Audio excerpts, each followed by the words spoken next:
Boa tarde à edição número 62 dos Martin Mania Talks. Gostava de afirmar aqui um ponto prévio.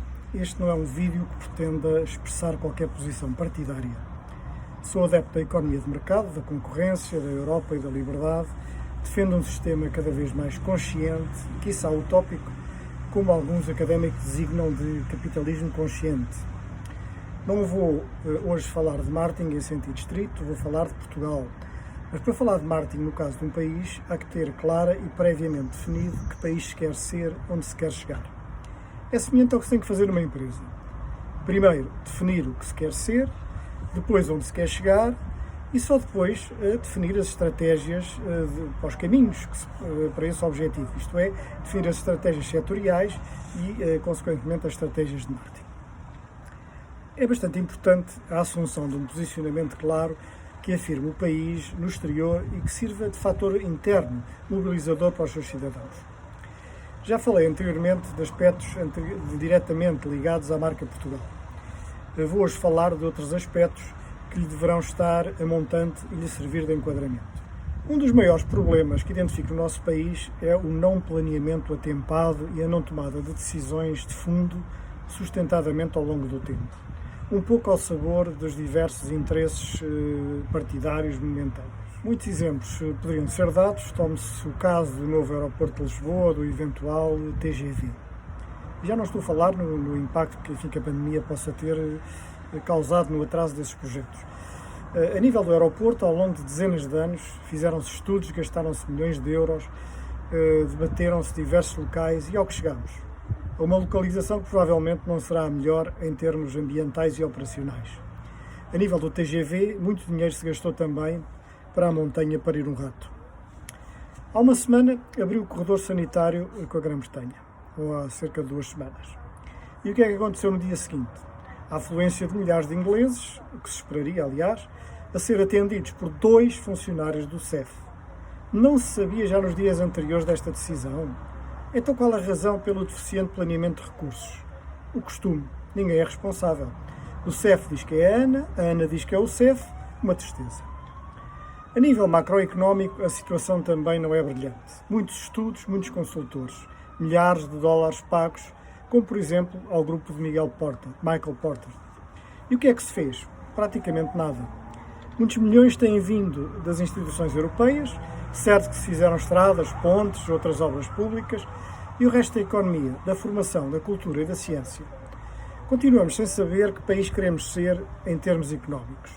Parece que queremos ser tudo, o que parece que não é nada. O que é feito dos clusters de Porter e do turismo de massas?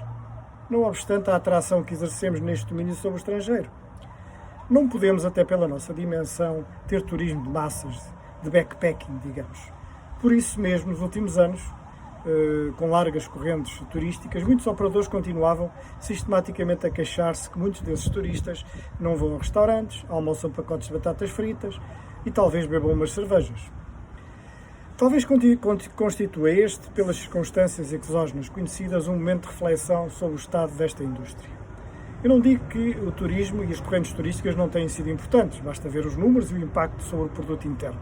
O que eu quero dizer é que poderíamos ter planeado de outra maneira para ter um outro tipo de serviços, um outro tipo de turismo. O que é que se tem feito de alterações estruturais ao longo destes últimos anos, se não reagir a situações de compromisso político, no caso, à esquerda do governo? Um projeto de economia de mercado, social-democrata, que poderá ser encontrado nos fundamentos e nas raízes do PSD e do PS, não é compatível com qualquer projeto de partidos da área comunista. Então qual é o resultado? Cedências consecutivas, falta de um projeto estruturante e reformista, decisões remendadas ao sabor dos interesses e das conveniências dos partidos apoiantes do governo. A economia e as empresas vão funcionando, sendo criativas e geradoras de valor, mas sem uma espinha dorsal forte que a enquadre e corporize o país que queremos ser e devemos ser. O mesmo se passa a nível do desporto. Não temos uma estrutura forte de enquadramento e formação que vá gerando atletas em grande quantidade e qualidade. Surge de vez em quando um Carlos Lopes, uma Rosa Mota, um Cristiano Ronaldo, fundamentalmente devido aos seus esforços particulares, trabalho, profissionalismo e motivação para a vitória. Passar um bocadinho o barulho. Só com uma definição estratégica clara e um planeamento de mercado ativo e determinado, com um projeto claro e estrutural do país, se poderá atingir o desenvolvimento desejado.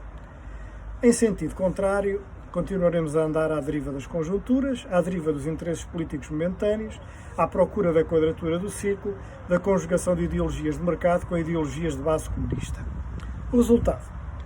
Desde o ano 2000 que Portugal cresce menos que a média mundial. Tem uma contínua perda de posição competitiva nos últimos 20 anos, um maior afastamento económico e divergência face aos nossos parceiros europeus.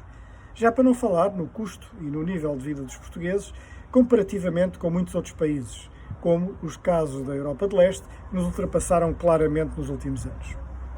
Isto não é um exercício de masoquismo, não quer dizer mal por dizer mal, quer constatar alguns aspectos que estão mal e que já estão mais que identificados ao longo dos anos e que, não obstante, continuam a pesar no não desenvolvimento da nossa economia, ou pelo menos num desenvolvimento maior que poderíamos ter.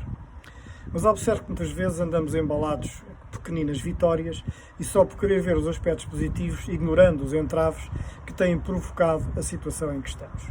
E isto não tem nada a ver com o Covid. Bem, neste campo, até às próximas eleições. Boa tarde, até um próximo Marketing Mania Talks.